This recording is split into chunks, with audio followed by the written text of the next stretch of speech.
Good morning बेटा। ये है पार्ट 2 क्वेश्चन का। पहला हमने बाइंडिंग एनर्जी और मास डिफेक्ट पढ़ा था, एक्सप्रेशन निकाला बाइंडिंग एनर्जी के लिए। अब है second part of this question is binding energy curve. याद रखिए बेटा, बाइंडिंग एनर्जी कर्व होता है एक्चुअल में graph plotted between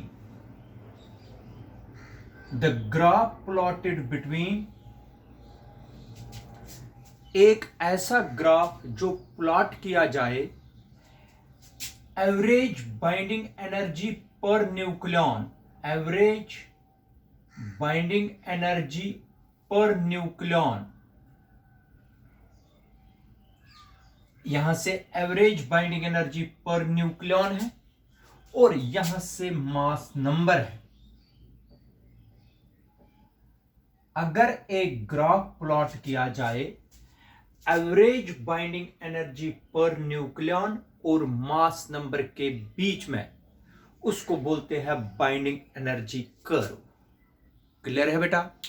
what is binding energy curve?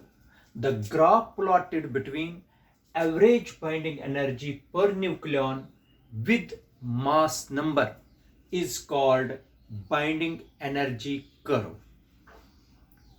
ठीक है, अब बाइंडिंग एनर्जी कर्व किस तरीके से डालते हैं ये याद रखना बेटा। ये होता है इलेक्ट्रॉन वोल्ट्स में। ठीक है, इलेक्ट्रॉन वोल्ट्स में binding energy per nucleon measure की जाती है। इधर देख लीजिए किस तरीके से करेंगे। यहां पर है 1 electron volt, 2 electron volt, 3 electron volt, 4 electron, 5 electron volt, 6 electron volt, 7, 8, 9 और 10 इलेक्ट्रॉन वोल्ट तक जाना है। मास नंबर देखो बेटा कैसे आप लोग सिंपल ग्राफ की रिप्रेजेंटेशन में आपको बताता हूं। एक आप लोग याद रखिए बेटा 20, ठीक है। फिर आप लोग 30 इस तरीके से ग्राफ बनाइए क्योंकि हमें बहुत सारे नंबर्स की जरूरत है। फिर 120, फिर 240, ऐसे आप मास नंबर ले लीजिए। ठीक है, क्योंकि ग्राफ हमें प्लॉट करना है बेटा। ग्राफ देख लीजिए कैसे है। 0 और 20 के बीच में, 0 और 20 के बीच में ग्राफ इस तरीके से आ रहा है। 0 और 20 के बीच में ये ऐसे ग्राफ जाएगा।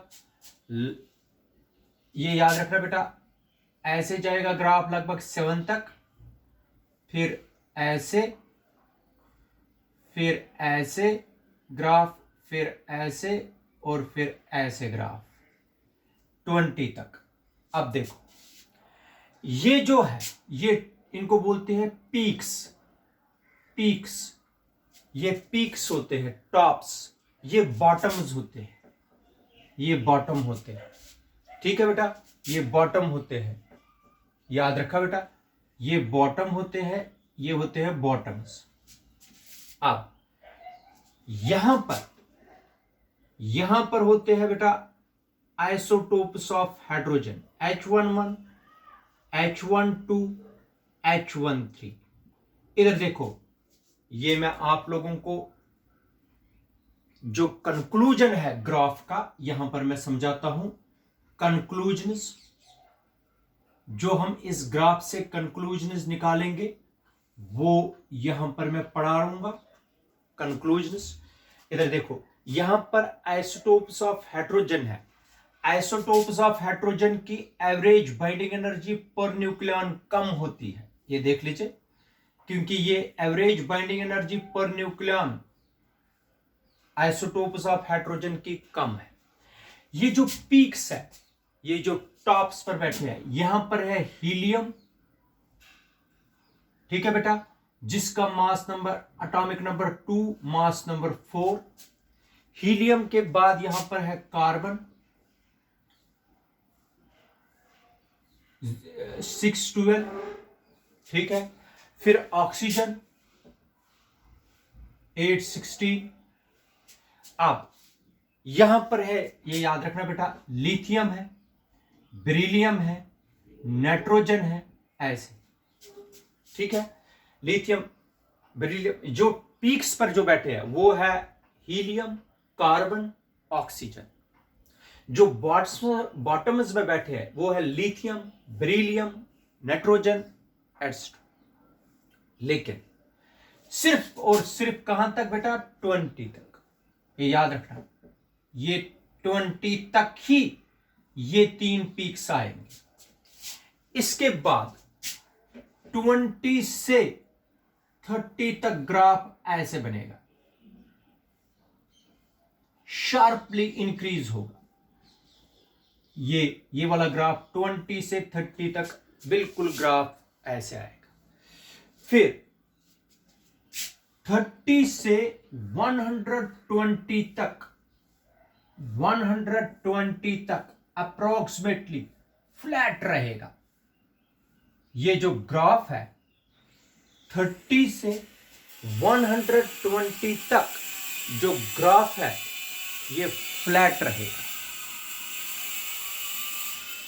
ठीक है, क्या रहेगा बेटा? फ्लैट रहेगा।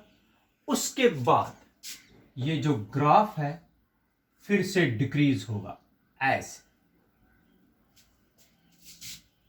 क्लियर है? डिक्रीज होगा। तो ये ग्राफ जो है, इससे हमें कंक्लूजन्स निकालने। सबसे पहला कंक्लूजन है, याद रखना, average binding energy per nucleon for isotopes of hydrogen. Hydrogen के आइसोटोप्स की average binding energy per nucleon H11, H12, H13। देखो बेटा, आइसोटोप्स ऑफ हाइड्रोजन की average binding energy per nucleon कम है, इसलिए जिनकी average binding energy per nucleon कम होगी, याद रखना बेटा, जिनकी average binding energy per nucleon कम होगी वो होते हैं लेस स्टेबल। क्या होते हैं बेटा? वो होते हैं जिनकी average binding energy per nucleon कम है, वो लेस स्टेबल होते हैं। अगर वो लेस स्टेबल है, इसका मतलब हो गया इनकी आइसोटोप्स ऑफ हाइड्रोजन की भी क्या होती है? Average binding energy per nucleon कम होती है। इसलिए from this graph it is concluded that the isotopes of hydrogen have less average binding energy per nucleon, therefore they are considered as less stable। अगर आपको कोई बताएगा ये क्यों है लेस स्टेबल, आप लोग जवाब दे सकते हो, जिनकी average binding energy per nucleon कम होती है वो लेस स्टेबल होते हैं। ठीक है, एक पॉइंट। दूसरा पॉइंट है, ऐसे atoms like helium, carbon, oxygen, ये बैठे हैं पीक्स पर, और लिथियम, बेरिलियम, नाइट्रोजन ये बैठे हैं बॉटम्स में। इसका मतलब हो गया इनकी बाइंडिंग एनर्जी पर न्यूक्लियन, इनकी बाइंडिंग एनर्जी पर न्यूक्लियन जो पीक्स पर बैठे हैं ज्यादा होती है as compare to their neighbours जो बॉटम्स में है। ये सेकंड पॉइंट है। The average binding energy per nucleon for the atoms like helium, carbon, oxygen is greater as compared to their neighbors like lithium, beryllium, nitrogen, etc. ये याद रखना। इसका मतलब ये वाले जो है, ये हीलियम, कार्बन, ऑक्सीजन जो टॉप्स पर बैठे हैं ये ज्यादा स्टेबल होते हैं as compare to their neighbours like lithium, beryllium, nitrogen जो बॉटम्स में बैठे हैं। याद रखना बेटा। ये हो गया दूसरा पॉइंट। तीसरा पॉइंट है, जब mass number, when mass number changes from 20 to 30, जब मास नंबर इंक्रीज होगा from 20 to 30, binding energy curve, binding energy curve increase होता है शार्पली। याद रखना बेटा, when mass number, this is the point number 3rd, when mass number increases from 20 to 30, binding energy curve increases sharply। ये याद रखना, जब मास नंबर इंक्रीज होगा 20 to 30 तक, binding energy per nucleon curve जो हुआ वो इंक्रीज होगा शार्पली। ठीक, ये भी पॉइंट है। पॉइंट नंबर 4th, जब मास नंबर इंक्रीज होगा 30 टू 120, जब मास नंबर इंक्रीज होगा from 30 to 120, when mass number changes from 30 to 120, remember ये जो binding energy per nucleon curve है ये ऑलमोस्टली फ्लैट रहता है। बाइंडिंग एनर्जी कर्व फ्लैट रहता है, इसका वैल्यू चेंज नहीं होता है। Binding energy curve when mass number changes from 30 to 120, the binding energy curve remains almostly flat। अच्छा, 5th पॉइंट बेटा, एक इस फ्लैट कर्व में एक ऐसा पॉइंट मिलेगा जहां पर मास नंबर होगा 56, उस वक्त बाइंडिंग एनर्जी पर न्यूक्लियन सबसे ज्यादा होती है, वो होती है 8.8 electron volt, 8.8 million electron volt, MEV। तो याद रखना बेटा, उस वक्त या इलेक्ट्रॉन वोल्ट्स में देखो, जो बाइंडिंग एनर्जी पर न्यूक्लियन है वो सबसे ज्यादा होती है आयरन की।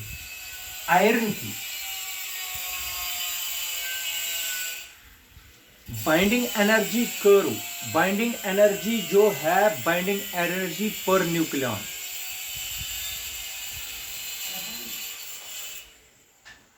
Average binding energy per nucleon सबसे ज्यादा है आयरन की। कितनी? 8.8 मिलियन इलेक्ट्रॉन वोल्ट। इसलिए सबसे ज्यादा बाइंडिंग एनर्जी पर न्यूक्लियन जिसकी सबसे ज्यादा है, that element is considered as most stable। ये सबसे ज्यादा स्टेबल है। कौन? जिसकी सबसे ज्यादा binding energy, average binding energy per nucleon है, वो सबसे ज्यादा stable, which is considered as the most stable element in whole periodic table, that is iron। Iron की सबसे ज्यादा average binding energy per nucleon जो है वो सबसे ज्यादा है। कितनी? 8.8 इलेक्ट्रॉन वोल्ट।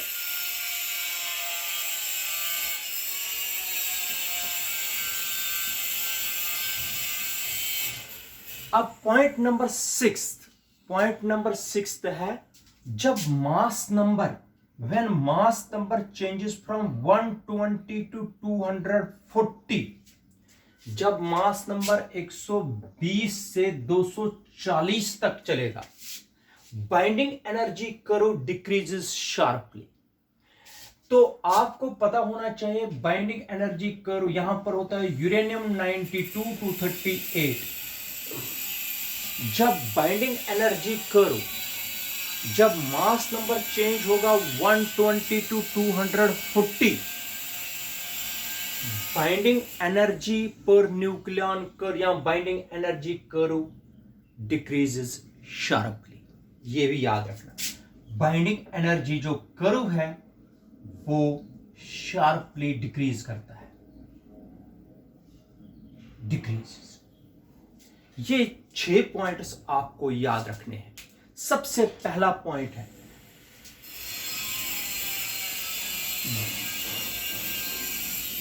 सबसे पहला पॉइंट है, जो आइसोटोप्स ऑफ हाइड्रोजन है उनकी बाइंडिंग एनर्जी पर न्यूक्लियॉन कम है, इसलिए ये लेस स्टेबल है। दूसरा है, जो ये पीक्स पर बैठे हैं वो स्टेबल है as compare to their neighbours. तीसरा है, जब मास नंबर इंक्रीज होगा 20 to 30, binding energy curve increase होगा शार्पली। जब मास नंबर चेंज होगा 30 to 120, बाइंडिंग एनर्जी कर्व रहता है flat. Binding energy per nucleon सबसे ज्यादा है आयरन की 8.8, तो आयरन माना जाता है मोस्ट स्टेबल। जब मास नंबर इंक्रीज होगा 120 to 240, binding energy curve decrease होता है। ठीक है, इसके बाद बेटा, इसके बाद होता है इंपॉर्टेंस। इस कर्व की इंपॉर्टेंस क्या है?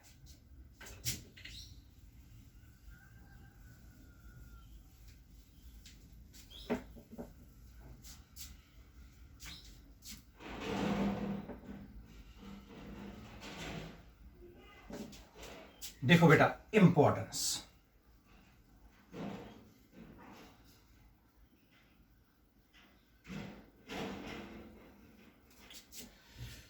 इंपॉर्टेंस है बेटा, याद रखना, जो बाइंडिंग एनर्जी कर्व है, हैवियर न्यूक्लियर जो होते हैं, हैवियर न्यूक्लियर की बाइंडिंग एनर्जी कर्व, पहला heavier nuclear like uranium 92 to 38, या जिनको आप लोग बोलते हो radioactive elements, actually 82 atomic number जिनका होता है, उसके आगे जो है that are called the radioactive elements. बेटा, इनकी बाइंडिंग एनर्जी पर न्यूक्लियॉन कम होती है। ये क्या होते हैं? ये होते हैं लेस स्टेबल, क्योंकि बाइंडिंग एनर्जी पर न्यूक्लियॉन उनकी कम होती है, ग्राफ से पता चलता है। ये लेस स्टेबल होते हैं। अपने आप को स्टेबल बनाने के लिए ये हैवी एलिमेंट्स स्प्लिट हो जाते हैं, टूट जाते हैं, जैसे यूरेनियम टूटता है बेरियम और क्रिप्टॉन में। जब ये टूट जाता है, एनर्जी रिलीज होती है।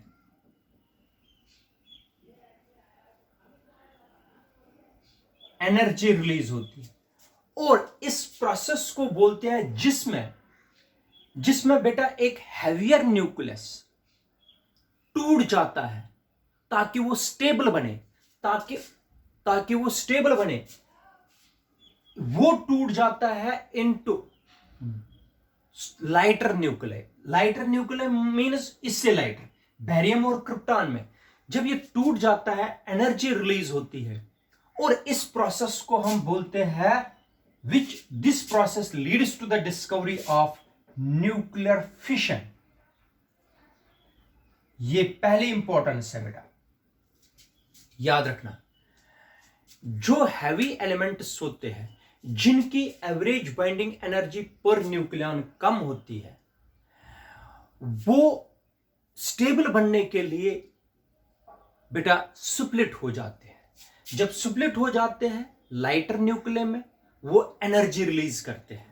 जब एनर्जी रिलीज करते हैं तो इस प्रोसेस को बोलते हैं बेटा न्यूक्लियर फिशन। लेकिन ये जो लाइटर न्यूक्लियर होते हैं वो स्टेबल होते हैं as compare to their parent. जो स्प्लिट होता है ये अनस्टेबल है, लेकिन ये जो दो है, जो डॉटर न्यूक्लियर है, ये स्टेबल है, इसलिए ये स्प्लिट हो जाता है ताकि ये स्टेबल बने। अच्छा, ये एक पॉइंट है। दूसरा पॉइंट है बेटा इंपॉर्टेंस में, जो लाइटर न्यूक्लियर है like isotopes of hydrogen,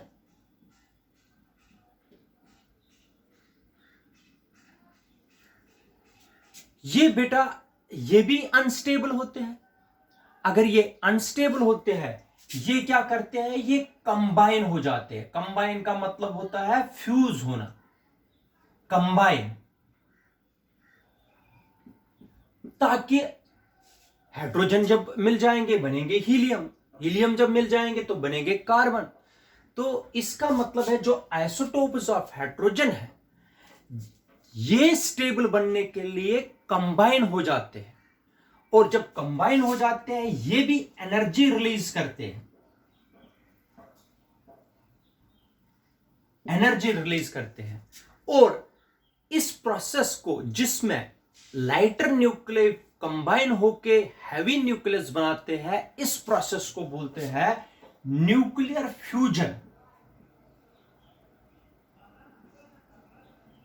nuclear fusion इसका मतलब होता है, इस ग्राफ से यह पता चलता है कि जो हैवियर न्यूक्लियस है स्टेबल बनने के लिए वो स्प्लिट हो जाते हैं और एनर्जी रिलीज होती है। उस प्रोसेस को हमने नाम दिया न्यूक्लियर फिशन। ये पता चलता है इसी बाइंडिंग एनर्जी पर ग्राफ से।